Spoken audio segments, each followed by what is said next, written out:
You've been there before. You spend hours doing drills and form work only to have it completely disappear when you get onto the course. So you have one form that looks like this and one like this. And unfortunately, the rounds that matter to you are your second form. The reason for this is that you need to intentionally shift away from results-oriented thinking and move towards process-oriented thinking. But what do I mean by this? Well, in this video, we're going to discuss the two forms, why they happen, and I'll share the one thing I did to bring good form to the course. The two forms develop as a result of you having two disc golf modes.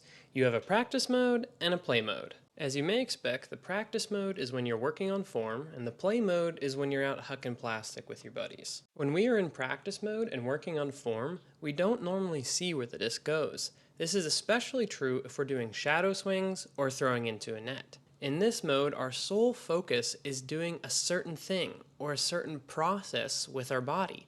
And then success is determined by doing that thing well and doing it well repeatedly. However, once you're on the tee pad, now there is a new goal: park this shot. Often, this new mentality leads us to revert to old form and muscle memory as a product of the results-oriented thinking pattern. The results being, where will this disc go? You've put it close before doing it a certain way, so you instinctively do it that same way rather than what you've been doing in practice, simply because there's a basket out there. So you entirely shift in focus from technique to score and performance.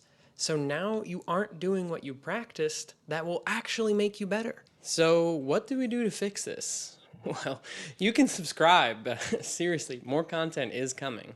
But really, we need to bring form work to the course. As simple as that sounds, it really works. What you need to do is bring your tripod and camera to the course and film each tee shot and watch the video back after every shot. Importantly, the goal of the round is no longer to score well. It's, did I do the right form thing 50% of the time, or whatever goal you set above this baseline. While that's the number one thing to do, it doesn't make it easy. In fact, making this mental transition will be hard. Your scores may get worse, and you may even feel like you suck at disc golf. But I promise it will get better. So here's some advice in maintaining your composure even when the score isn't ideal that I've learned from doing this myself. First, you need to resist the urge to try to score the best. Those scores will come in time, but rounds for now are about execution of form. Secondly, take joy in meeting the form goal. Overcoming bad habits is something to celebrate. This is something that I tell my students, and notice that those who do improve their form quicker. Lastly, embrace the growth process. Lasting improvement takes time.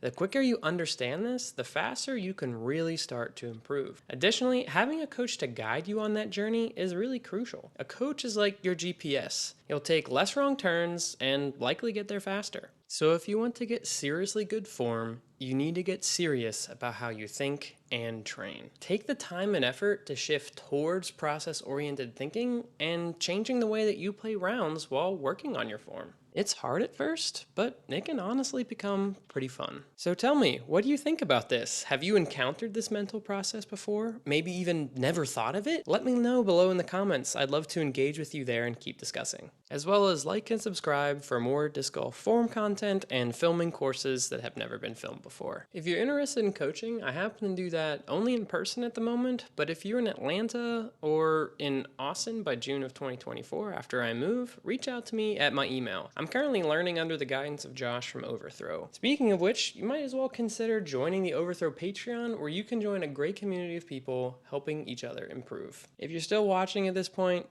thanks a ton. Your engagement as well as your comments below seriously mean a lot to me. But that's all for now. We'll see you next time.